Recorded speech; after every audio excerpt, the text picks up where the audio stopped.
Welcome back to New World Next Week. I'm James Corbett of CorbettReport.com. And I'm James Evan Pilato of MediaMonarchy.com. 3D printed guns for everyone. We've got that story, plus the cashless backlash cometh. But first, Ross Ulbricht denied Supreme Court hearing. We grabbed this from Activist Post. Nearly 5 years after his arrest for the role in the creation of the Silk Road online marketplace, Ross Ulbricht was denied a hearing with the U.S. Supreme Court. Well, on Thursday, June 28th, the highest court in the U.S. refused to hear arguments from Ross Ulbricht's attorneys regarding his 2015 conviction and double life sentence for his role in managing the Silk Road website. The online marketplace allowed users to buy products, legal and illegal, using Bitcoin until it was shut down by the feds in 2013. Ross was arrested October 2nd, 2013, and charged with a range of felonies related to running an alleged criminal empire. In February 2015, he was found guilty and eventually sentenced to 2 life sentences plus 40 years. The Supreme Court's denial of Ross's petition is devastating to us personally, but also to the Fourth Amendment and privacy rights of all Americans. Ross's mom, Lynn Ulbricht, told Activist Post. Throughout Ulbricht's trial, the government claimed he should be held responsible also for all the illegal drug sales on Silk Road, an estimated $138 million worth of illegal drugs. The feds also attempted to pin the blame for 6 overdoses on him as well. Finally, the feds discussed alleged and unproven claims that Ulbricht attempted to have 5 people murdered in an attempt to keep his identity private. Despite the fact that those claims have never been proven, they continue to be used in the media and court to pain Ross Ulbricht and paint him in a negative light. James, I've got a few interesting related links to this, and I've talked about it on the Morning Monarchy, of course, that America's next top president does seem to be open to the idea of taking requests for pardons. He's been busting out all kinds of pardons. We just saw the big Oregon occupation pardon come down in the last 48 hours. If Trump really wanted to fight the deep state, the Free Thought Project has an article noting that he'd free Ross. James, you actually talked to Lynn Ulbricht and posted it exactly a year ago today as we are taping this on July 11th, 2018. And Lisa Arbacheski, writing for TragedyandHope.com, who really has done a ton of really great, important work on behalf of Ross. If Ross isn't free, you're not free. James? Yeah, the implications of this entire case are huge, so I hope if people aren't familiar with it in any degree of detail that they will go back to my interview with Lynn Ulbricht, where we go over the history of the case and what happened and what didn't happen and the craziness that went on in the trial. So there's a lot to dig into there, but yes, this is another I suppose, link in the chain of the travesty of injustice that has been forged around Ross at this point. But also, the chains are falling on another accused in this case, Gary Davis, who's an Irish citizen who has been accused of being an alleged co-conspirator with Ross Ulbricht, and they've been trying to extradite him, and it looks like that is going ahead. And the legal barriers to the extradition from Ireland to the U.S. are falling, which is particularly ironic because, of course, Gary Davis has never set foot in the United States in his entire life, but he is potentially going to be extradited there, and if found guilty, imprisoned for life in the United States for having... I mean, the charges on him are just that he operated a forum on the Silk Road. So literally for talking to people on the internet, he is potentially facing life in prison in a country he never set foot in. So for more details on that, I'll throw in a link to news.bitcoin.com, dark web alleged Silk Road conspirator handed to U.S. authorities. And there's some more details about that. And it includes a link to Roger Vere's recent video, My Story of Being Tortured in Prison, talking about his time in federal prison back in 2002 for the horrible, unconscionable crime of selling firecrackers on eBay, like many people were at the time, actually,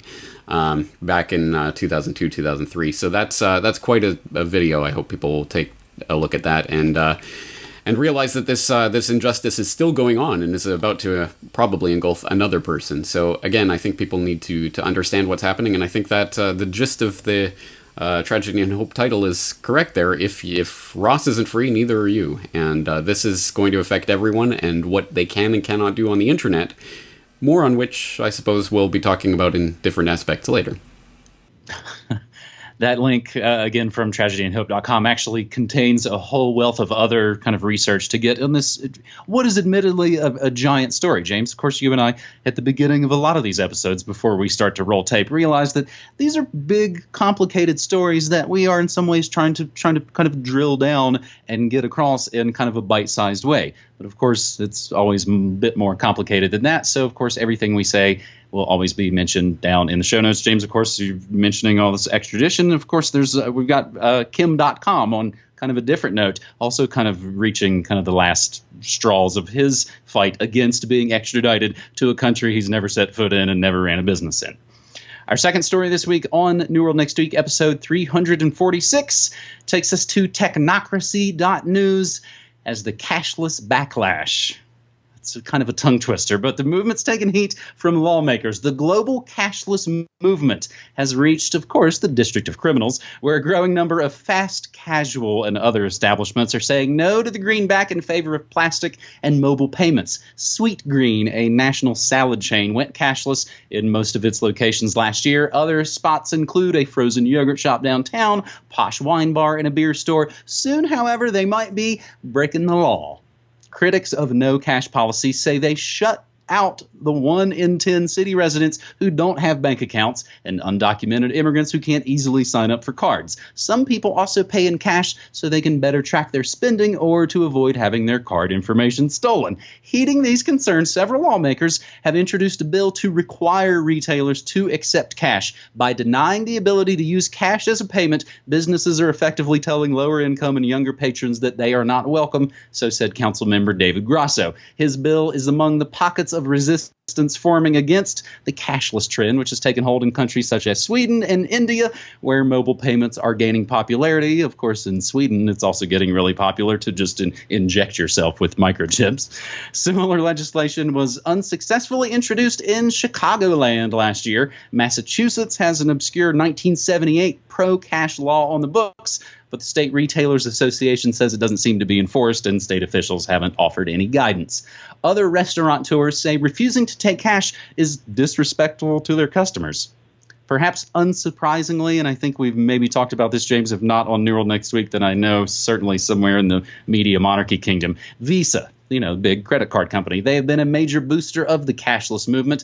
They, back in March, awarded 50 different businesses $10,000 each for rejecting cash payments and has released reports touting the benefits of a cashless society. James, I even interviewed a guy a couple of years ago, a guy named David Wolman, touting the end of money. And when I talked about cashless societies, like, oh, that's too pithy. That's just ridiculous. That'll never happen.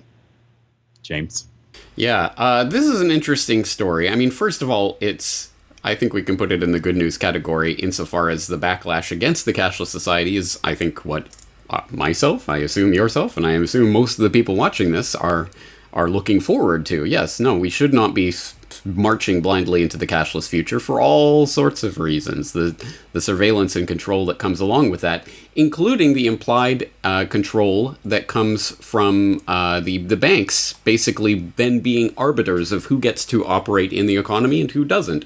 And we know that in the past, banks have targeted owners of even legal businesses in the United States, for example, to cut them off from banking services, like people who sell ammunition and things, as a way of basically targeting things that are completely legal, but getting them off of the banking system. And once you're off the banking system, you're screwed. Well, you're even more screwed in a cashless society because you literally cannot operate without a bank account. So there are many, many, many very valid and important reasons why this is the backlash is important. But I thought one of the interesting things about this particular story and the way it's put is that they talk, for example, about undocumented immigrants who can't easily sign up for cards, which of course throws the whole illegal aliens thing into the midst of this story, which, I don't know, I think it's an interesting way of trying to get the people who you think might actually be against the cashless society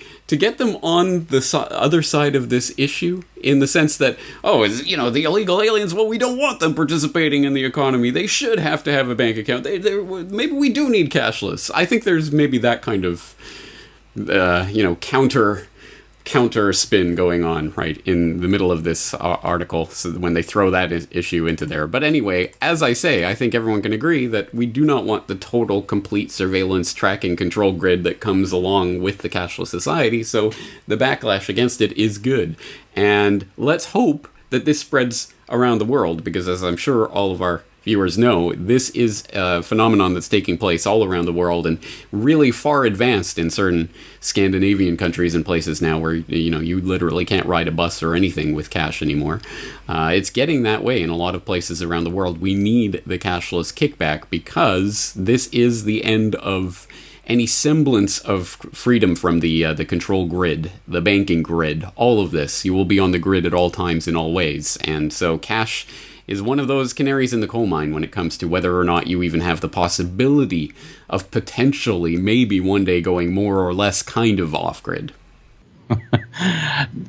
Speaking of kind of off-grid, we've actually been pleasantly surprised down here in the American Southwest. And, of course, my wife was down here a few times for family long before we actually moved here. And she noted even before we moved here, it's very cash-centric down here in the American Southwest. A lot of places still, while not exactly excluding credit or mobile payments, pretty heavy cash usage. And after, of course, being 13 years in the very futuristic, forward-leaning peak Portland, we kind of got away from cash. So it's actually nice to kind of get back to that a bit.